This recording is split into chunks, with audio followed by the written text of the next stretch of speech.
বাংলাদেশে যারা হকের উপরে আছে এরকম কয়েকজন আলেমের নাম জানা থাকলে বল।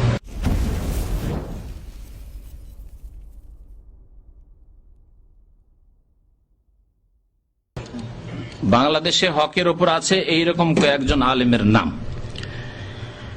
অনেকই আছে, তবে আপনাদের সহজভাবে জানার জন্য আজকাল যাদের কাছে গেলে আশা করি তারা কোরআন হাদিস মোতাবেক আপনাদেরকে দিক নির্দেশনা দেবেন, তাদের একজন হচ্ছেন আসাদুল্লাহ গালিব সাহেব, 2 নম্বরে হচ্ছেন আকরামুজ্জামান সাহেব। এইরকম মদিনা ইউনিভার্সিটি থেকে পাশ করে গেছেন এবং কোরআন এবং হাদিসের যারা খেদমত করছেন, কোন তরিকার খেদমত করছেন, মযহাবের খেদমত করছেন, ওরা নাই। যারা কোরআন এবং হাদিসের খেদমত করেছেন ওই রকম যে কোনো আলেমের কাছে যেতে পারেন। মাদ্রাসা মোহাম্মদিয়া আরাবিয়া উত্তর যাত্রাবাড়ি, মাদ্রাসা মোহাম্মদিয়া আরাবিয়া উত্তর যাত্রাবাড়িতে আরো অনেক ভাই রয়েছেন। হাফেজ রফিকুল ইসলাম সাহেব রয়েছেন, একটা মহিলা মাদ্রাসা বর্তমানে উনি খুলেছেন, আমার একসাথে পড়াশোনা করেছেন মদিনা ইউনিভার্সিটি থেকে, কোরআন ফ্যাকাল্টি থেকে। তো উনি আছেন সাতক্ষীরা খুলনা বাড়ি। আর হাফিজ মোফাজ্জল ভাই সাহেব আছেন ময়মনসিংহের, ওখানে আছেন। আবু হানিফ ভাই ছিলেন, উনি চলে গেছেন মনে হয় কোরিয়া চলে গেছেন ইদানিং। নবপুরে যে আহলে হাদিস অফিস আছে সেখানে ছিলেন, উনি এখন কোরিয়ায় দাওয়াতি কাজে চলে গেছেন। আর একজন ভাই ছিলেন ইব্রাহিম ভাই, উনিও কোরিয়া চলে গেছেন দাওয়াতি কাজে, যেসব প্রবাসী ওখানে আছে তাদের বাংলা ভাষীদের জন্য। তো এইরকম বহু আলেমরা রয়েছেন তাদের কাছে।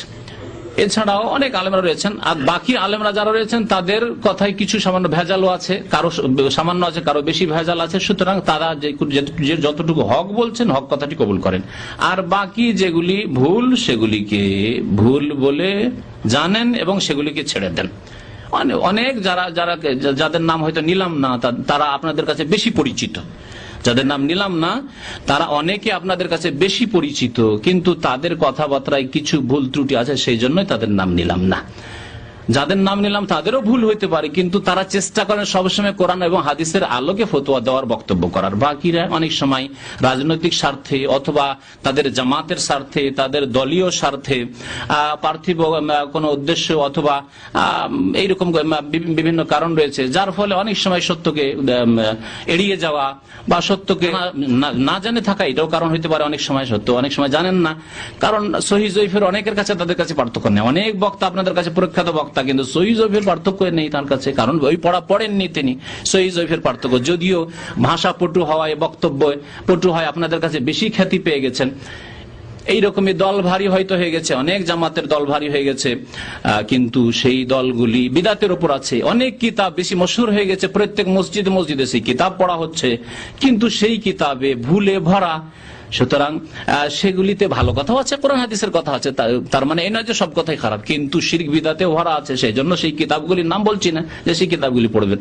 আমাদের কাছে একটি লিস্ট আছে কিতাবের, প্রাপ্তি স্থান লেখা আছে, আর প্রায় 60টির বেশি 64 কিতাবের লিস্ট আছে। বাংলাদেশ ঢাকায় সবগুলি কিতাব পাওয়া যাচ্ছে। সেই কিতাব দিয়ে যদি আপনি নিজের বাড়িতে লাইব্রেরি করেন তো আপনার পরিবারের, আপনার গ্রামের অনেকটাই সংশোধন করতে পারবেন। তো এই কিতাবগুলি কিনে আপনার নিজের বাড়িতে ঘরোয়া লাইব্রেরি করেন, মসজিদ ভিত্তিক লাইব্রেরি করেন, পাড়া ভিত্তিক, মহল্লা ভিত্তিক লাইব্রেরি করেন, ইনশাআল্লাহ তাআলা অনেক কাজ করতে পারবেন। আপনাকে বেশি বলার দরকার নেই, আপনি এত ঝুঁকি নিতে পারবেন, কারণ আপনার কাছে ওই এলেম নেই যে আপনি ইসলামের দাওয়ার কাজ বেশি করতে পারবেন। বেশি পারবেন না হয়তো, কারণ যখনই একটা ঝড় আসবে তখন আপনি মুশকিলে পড়ে যাবেন। আপনি কিছু জানেন না, ইসলামের আরবি ভাষা বুঝেন না, আর একজন আলেম, বিদাতি আলেম সে আরবি বুঝে, আপনাকে হেউ করে দেবে। সুতরাং আপনি ইসলামিক লাইব্রেরি তৈরি করুন, ক্যাসেটের লাইব্রেরি, সিডির লাইব্রেরি, কিতাবের লাইব্রেরি, আর ওই কিতাবের লিস্ট করে নিয়ে যান। ইনশাআল্লাহ তাআলা দেখবেন যে আপনার কাজে আল্লাহ পাক বরকত দেবেন, যদি আপনি ইখলাসের সাথে কাজ করেন। আল্লাহ পাক যেন আমাদের সবাইকে সত্য কথা মানব জাতি পর্যন্ত পৌঁছার তৌফিক দান করেন এবং বাতিলকে চিহ্নিত করার তৌফিক দান করেন, ভুল থেকে আমাদেরকে সংশোধন হয়ে আসার তৌফিক যেন দান করেন।